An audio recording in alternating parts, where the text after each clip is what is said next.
Shalom semuanya, remaja. Pada hari Minggu ini tanggal 21 Februari kita bertemu lagi. Walaupun kita tidak bisa bertemu secara langsung, tapi memang belum sih. Kita belum pernah bertemu secara langsung karena saya Okta Gultom. Jadi sebagai guru sekolah minggu yang baru lah, kita masih bertemu lewat online memang, belum pernah bertemu secara langsung. Nah mungkin itu aja lah mungkin pertemuan kita. Mungkin saat ada waktu yang lain kita bisa nanti berkenalan lagi lebih lanjut. Nah kita akan memulai ibadah kita nih. Sebelum kita memulai ibadah kita, akan abang bawakan nih doa. Yuk kita sama-sama lipat tangan tutup mata. Yuk kita sama-sama berdoa, abang yang akan pimpin. Kita bersatu di dalam doa. Bapak terima kasih atas penyertaan yang luar biasa. Kami masih bisa merasakan kasih-Mu yang luar biasa juga. Hingga pada saat ini Tuhan hari Minggu, kami kembali untuk bisa bersekutu dengan-Mu ya Tuhan, untuk bisa memuji, memuliakan, dan juga mendengarkan firman-Mu. Kami menantikan firman-Mu ya Tuhan, oleh karena itu berfirmanlah kepada kami, dan kami akan memanjatkan pujian kami kepada-Mu ya Tuhan, kiranya Kau menerimanya dengan baik. Terima kasih Tuhan, dalam nama Tuhan Yesus Kristus, kami telah berdoa dan mengucap syukur. Amin. Oke, setelah ini kita akan bernyanyi, yaitu dengan lagu Di Badai Topan Dunia. Di Badai Topan Dunia, kita bernyanyi bersama-sama. Ayo, kita bernyanyi.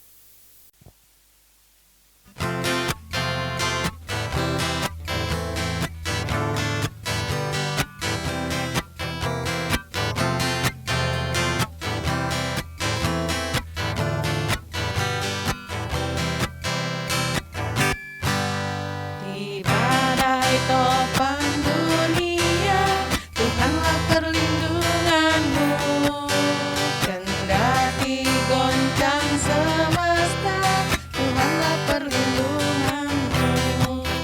Ya Yesus gunung batu di dunia, di dunia, di dunia.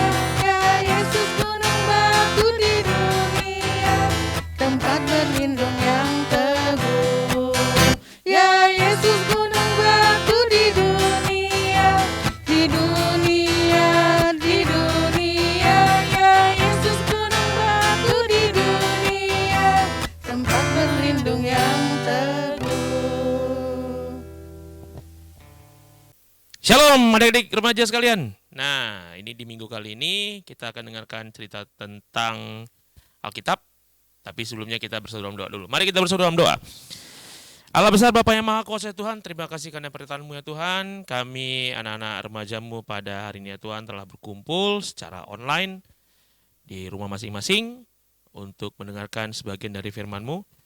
Bukalah pintu hati kami ya Tuhan agar kami dapat memahami serta mengerti dan dapat melaksanakan firman-Mu dalam kehidupan kami sehari-harinya ya Tuhan.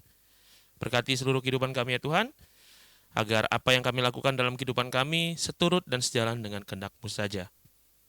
Ampuni segala dosa dan kesalahan kami ya Tuhan yang menghalangi kami dalam memahami Alkitab-Mu, firman-Mu dengan cara yang baik seturut dengan kehendak-Mu. Dalam nama anakmu Yesus Kristus Juru Selamat kami yang hidup, kami berdoa. Amin. Nah, anak remaja, kalau ini permintaan sih sebenarnya, kalau giliran abang yang cerita hari ini, abang minta layarnya jadi yang kayak gini nih.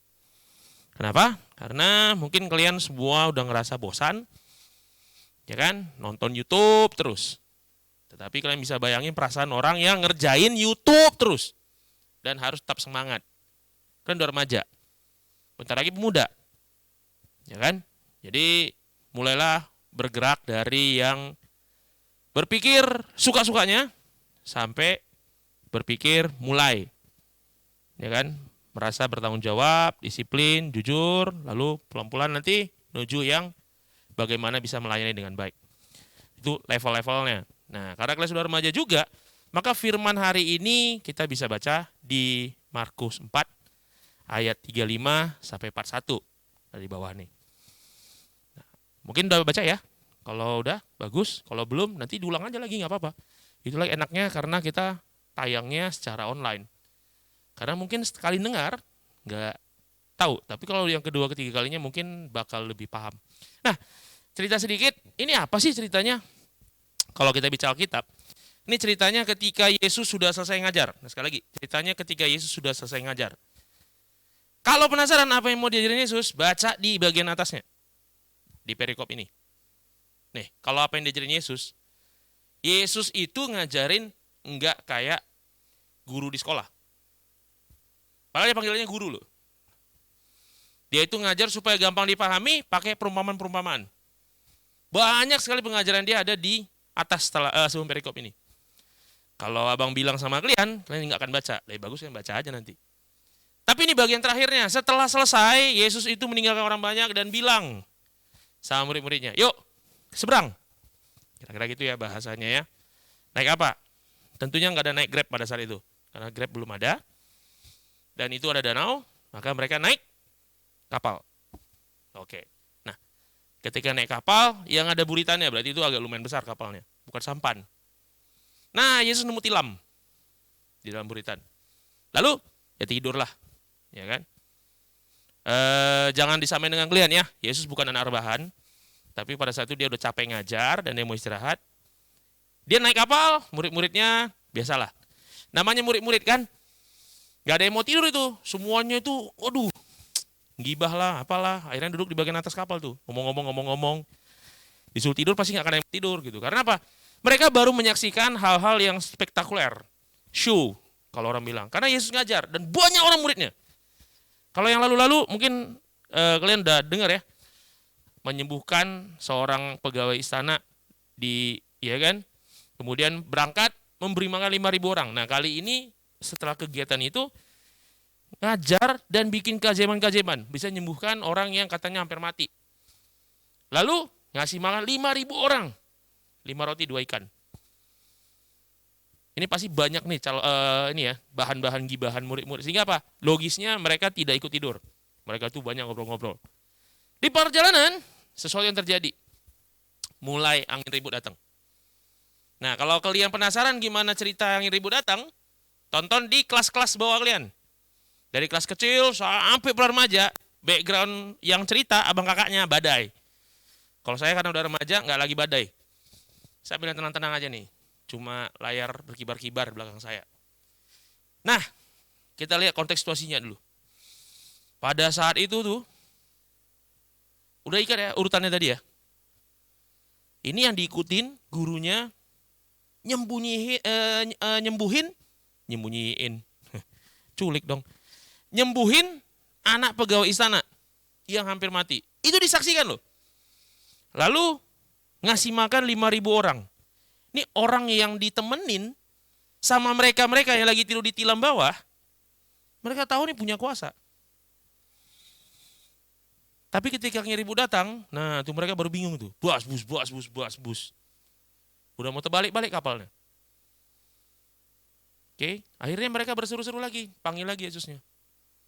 Kayak mananya ini? Masa kau tidak enak-enak tidur? Nggak peduli kau kalau kita semuanya mati di sini. Ini saya bisa kira-kira membayangkan perasaannya kayak gimana nih ya. Saya udah ngajar. Terus saya udah nunjukkan sama murid-murid saya. Kalau saya punya kuasa. Nyembunyi orang mati lah. Orang udah mau mati lagi loh. Ya kan? Dari hal yang gak mungkin jadi mungkin lagi loh. Tapi ini masih orang kok takut juga gitu loh. Ya kan? Kira-kira apa ya jawabannya dibangunin?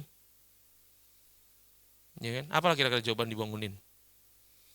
Yesus ternyata bukan tetap tidur gitu loh. Dia bangun. Dia lihat loh. Bus. Nah, kalian baca juga di Alkitab itu. Abang gak nambahin. Dia langsung bilang, saya gak tahu, entah campur pala kali ya. Tapi yang dibentak bukan muridnya. Yang dibentak itu angin ributnya. Diam, tenanglah. Nah tuh langsung udah keluar emosinya. Ya kan? Baru kalau misalnya ada yang pernah dengar nanya gitu. Pernah nggak sih ada orang yang marah-marah sama badai? Ada. Itu Yesus tuh. Orang lagi tidur juga dibangunin.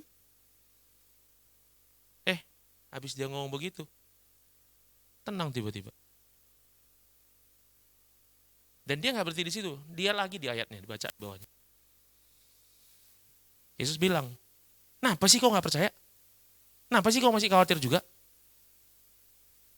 Dia cuma ngomong gitu yang tertulis di Alkitabnya. Murid-muridnya spontan heboh. Apa kata murid-muridnya? Ini siapa sih?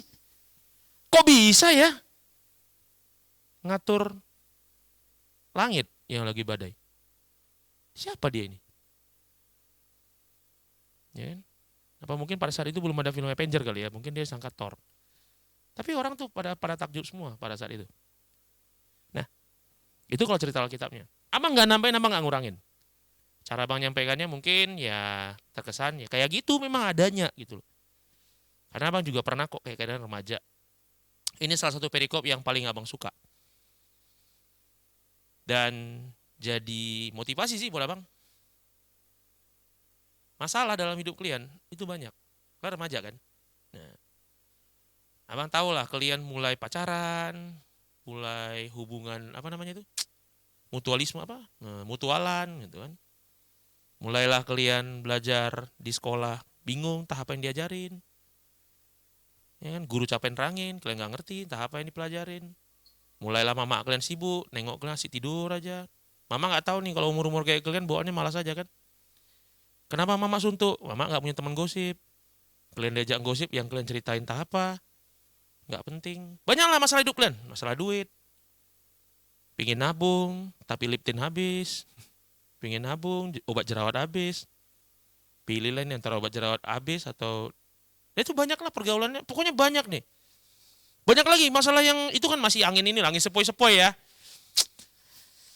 Mulai nih lagi masalahnya remaja. Aduh, saya kalau ingat remaja dulu, hampir sama dengan kalian lah ini. Mulai nih, cemburu sama kawan, kena bully sama kawan, ya kan? Terus ribut sama pacar makin jelasin makin marah, nggak jelasin marah, suka-suka dia aja. Mulai deh angin ribut nih, mulai. Guru nuntut ngerjain tugas, kita lagi malas, ujian setumpuk, bukan dikerjain, taruh di lemari. Itu pokoknya pergaulannya, aduh, pusing lah pokoknya. Iya kan?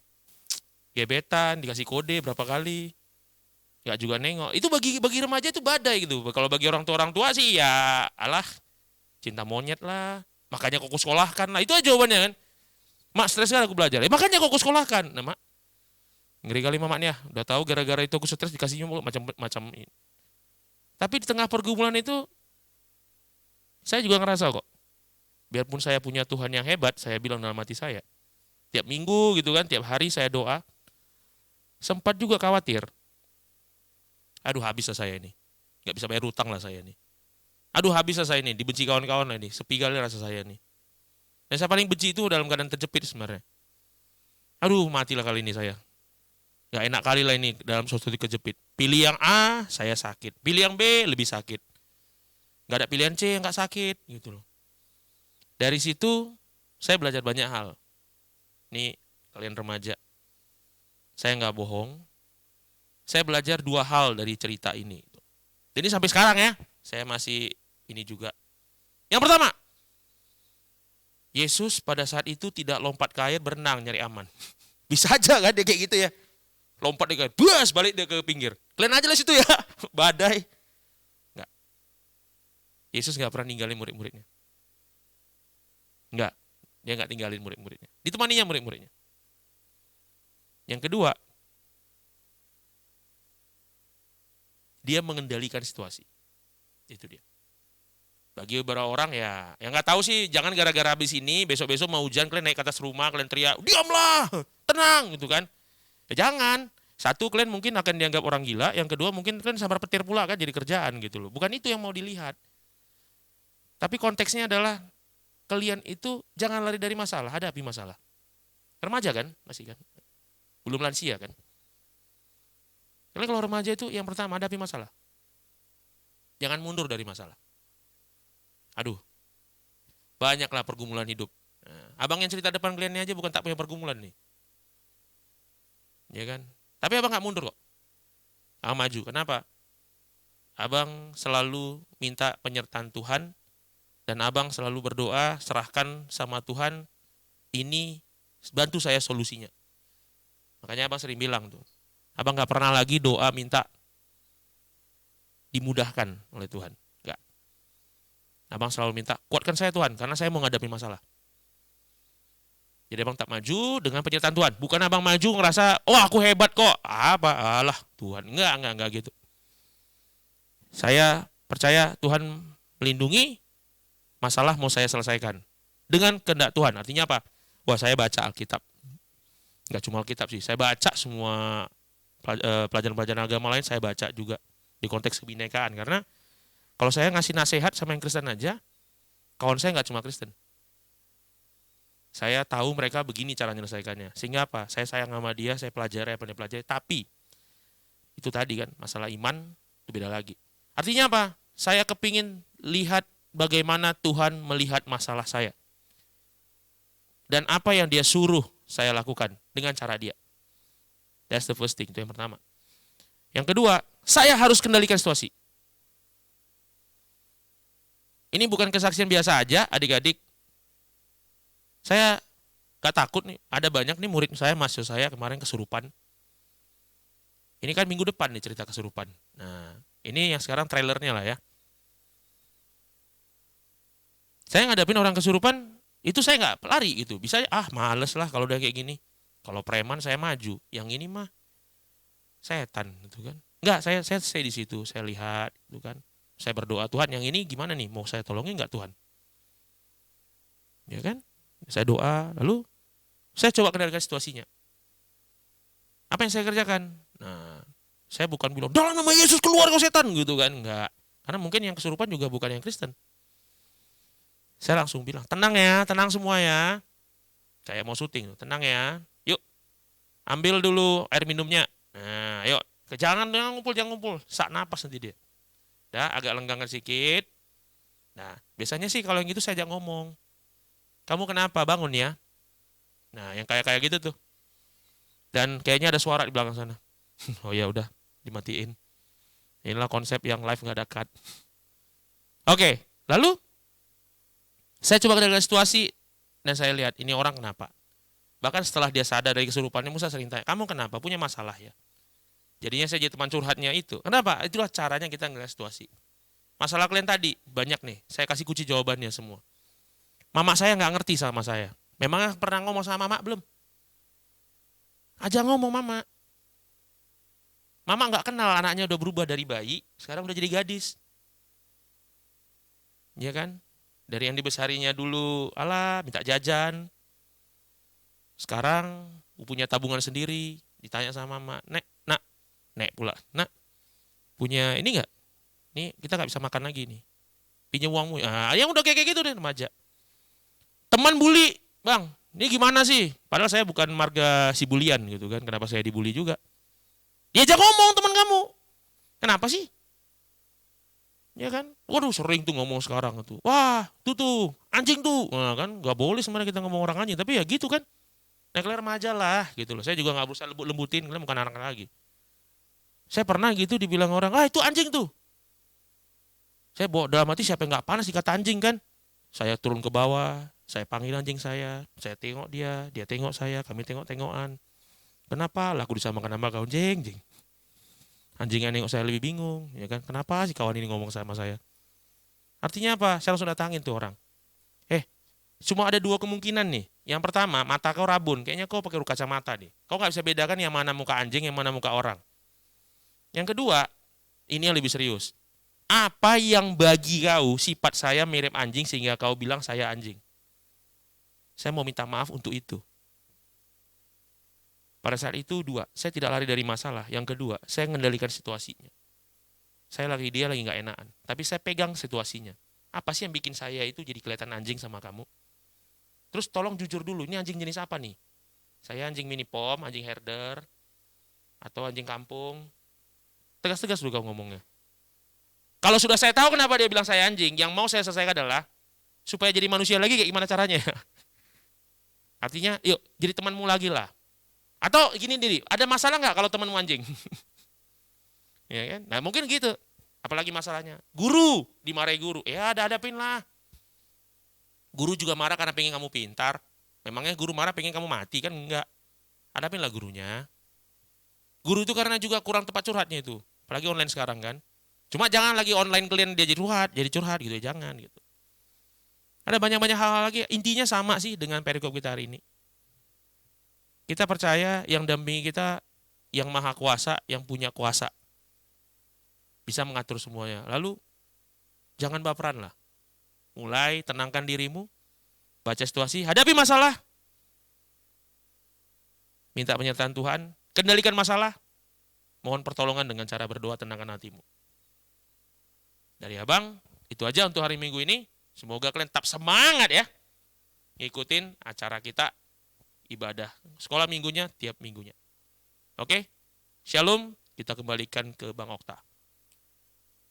Nah, anak-anak remaja sekalian, sebelum kita tutup ibadah kita, berdoa Bapa kami bersama nanti, mari kita ucapkan pengakuan Imam Rasuli, kita ucapkan bersama-sama. Aku percaya kepada Allah Bapa yang Maha Kuasa, Khalik langit dan bumi, dan kepada Yesus Kristus, anaknya yang tunggal Tuhan kita, yang dikandung daripada Roh Kudus, lahir dari anak darah Maria, yang menderita di bawah pemerintahan Pontius Pilatus, disalibkan, mati dan dikuburkan, turun dalam kerajaan maut. Dan pada hari ketiga, bangkit pula di antara orang mati, naik ke sorga, duduk di sebelah kanan Allah, Bapa yang Maha Kuasa, dan akan datang dari sana untuk menghakimi orang yang hidup dan yang mati. Aku percaya kepada Roh Kudus, gereja yang kudus dan am, persekutuan orang kudus, pengampunan dosa, kebangkitan daging, dan hidup yang kekal. Amin. Nah, Mari kita bersama-sama bernyanyi pujian dengan judul Bersama Yesus. Ayo kita sama-sama menyanyikannya.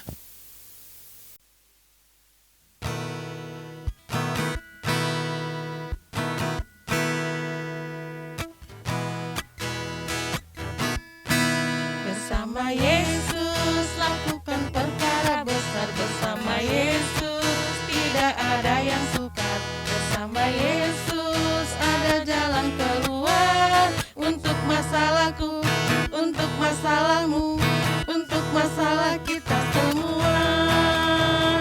Yesus anak domba Allah, juru selamat umat manusia. Yesus tabib yang ajaib, Dia menyembuhkan, Dia menguduskan, Dia membebaskan, Dia Raja segala raja. Yesus anak domba Allah, juru selamat umat manusia. Yesus tabib yang ajaib, Dia menyembuhkan, Dia menguduskan, Dia membenarkan, Dia Raja segala raja. Nah, oleh karena itu kita pada saat ini akan menutup ibadah kita yang akan Abang bawakan saat ini. Ayo kita satukan hati, kita bersatu di dalam doa. Bapak, terima kasih atas penyertaan yang masih bisa kami rasakan saat ini. Kami telah selesai melaksanakan ibadah kami, pujian telah kami sampaikan kepadamu ya Tuhan, dan firman-Mu telah kami dengar. Kiranya ya Tuhan, firman-Mu itu bisa menjadi terang bagi kami, menerangi kami dalam dunia yang gelap ini, agar menjadi terang bagi sesama kami manusia, terutama menjadi sumber kesukaan juga bagimu saja ya Tuhan. Inilah doa kami Tuhan, dan akan kami sempurnakan lewat doa yang diajarkan Tuhan Yesus kepada kami. Bapa kami yang di surga, dikuduskanlah namamu, datanglah kerajaan-Mu, jadilah kehendak-Mu di bumi seperti di surga. Berikanlah kami pada hari ini makanan kami yang secukupnya, dan ampunilah kami akan kesalahan kami, seperti kami juga mengampuni orang yang bersalah kepada kami. Dan janganlah bawa kami ke dalam pencobaan, tapi lepaskanlah kami daripada yang jahat, karena Engkau yang punya kerajaan, dan kuasa, dan kemuliaan sampai selama-lamanya. Amin. Bapa terima kasih, Bapa terima kasih, Bapa di dalam surga, ku berterima kasih. Amin. Shalom. Shalom, sampai jumpa di minggu berikutnya.